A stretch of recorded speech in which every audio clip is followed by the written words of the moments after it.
Alright, you horrible cunts.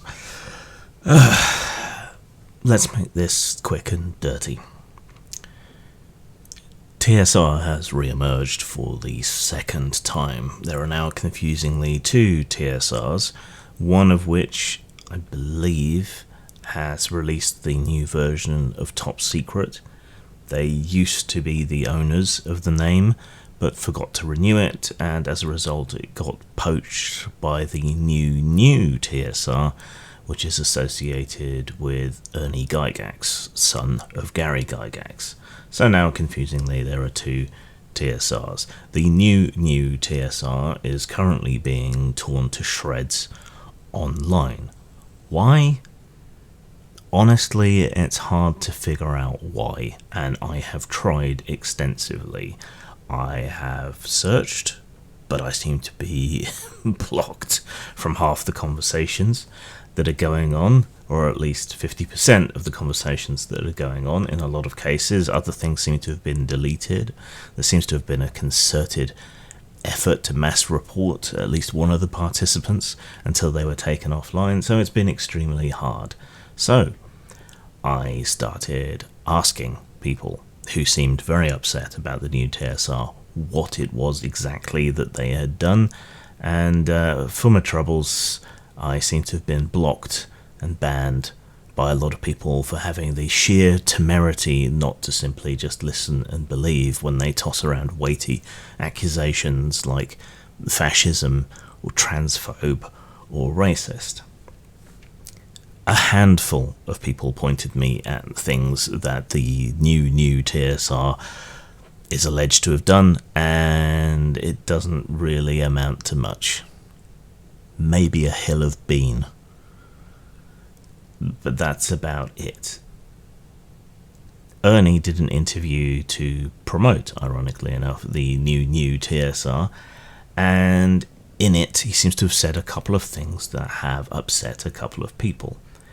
He said that older school gamers and the originators of the entire hobby being dissed a lot in the current modern age and didn't really deserve it, and it was for things like having a concept of gender, meaning biological gender. In the same interview, he made an unflattering but historically accurate comparison between the Native Americans and the corporate raiding of Wizards of the Coast when they took over TSR. Unwise, perhaps, but perhaps it's something that he knows about for one reason or another, and so his mind went to that comparison.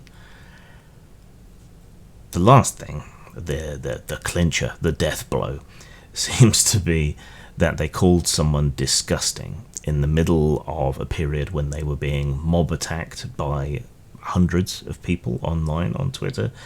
And they called them disgusting for the fact that they were demanding that they make an activist statement on behalf of the company, despite them saying that they didn't want to get embroiled in activism.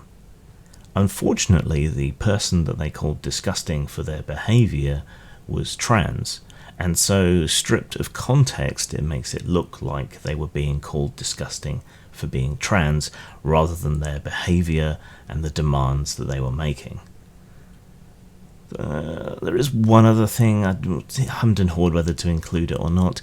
They started a hashtag called Keep Gaming Fantasy, which seems to have caused a lot of the released nouveau to go into a frenzy of insisting that there is no division between fantasy and reality, kind of making the same arguments that people like Pat Pulling, Jack Thompson, Frederick Wortham, Anita Sarkeesian and other moral entrepreneurs have made in the past. It's a bit of a spectacular self-own for a gamer to make that argument, especially when it's demonstrably untrue for anyone who's mentally healthy.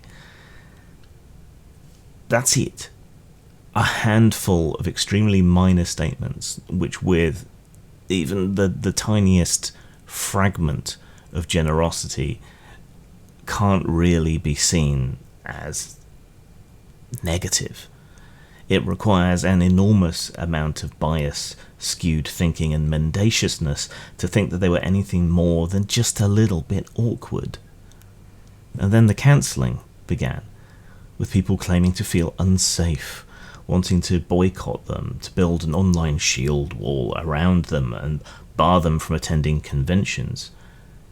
And in the process, they brought up a lot of the old bullshit about drow being racist, orcs being black people, etc, etc, etc. We all know the song, and if we don't, we can at least join in the chorus.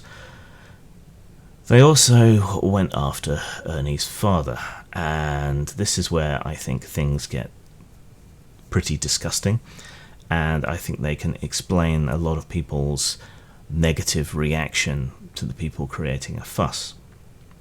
Without Gary, we probably wouldn't have this hobby at all.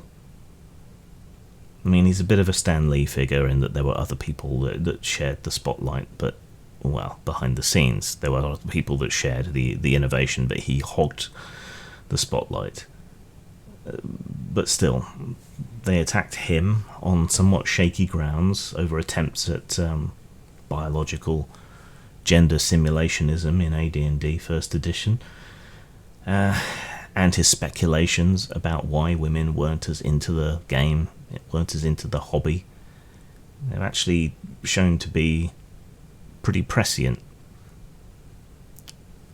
since it was Vampire and the rise of story games and a distinct shift in the emphasis of D&D that seemed to have really led to more women joining the hobby. Not that it's actually that many, going from about 20-something to about 30-something%. And the same comments that they brought up showed that women had been a part of the hobby since the very beginning, which again was a bit of a spectacular self-own. But they really went beyond the pale, I think, when they started saying that they gleefully spit on the graves of bigots. It's the guy's father, a beloved figure throughout much of the hobby, despite some of his archaic viewpoints. And when you attack someone like that, you're going to draw a reaction. That reaction doesn't prove your point, it just proves that you're a dick and you're upsetting people and you're acting horribly. So basically, when it comes to the Wokesgold eruption of hatred, it's bullshit. It takes a great deal of effort to see anything really bad in any of those statements, and the rest of it is just them reacting perhaps a little unwisely to the way in which people are treating them and the siege mentality that comes from being attacked by a mob. Believe me, I know what that's like. But there are real issues, and they're being overshadowed by the bullshit. The name theft from the previous rights holders, unclear rights issues around old TSR games like Star Frontiers and so on, a seemingly going off the rails Kickstarter for Giant Lands, grifting, exploitation, nostalgia farming.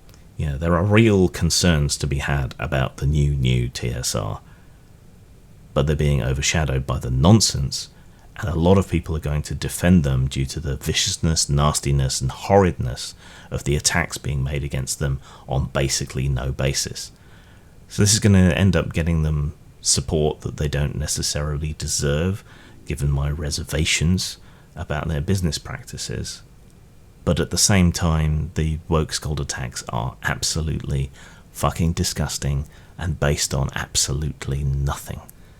Or at least a willfully distorted interpretation of events. And an ungenerous one at that. So I would say, be wary of the new TSR. Don't support them just because so many of the people attacking them are insufferable pricks.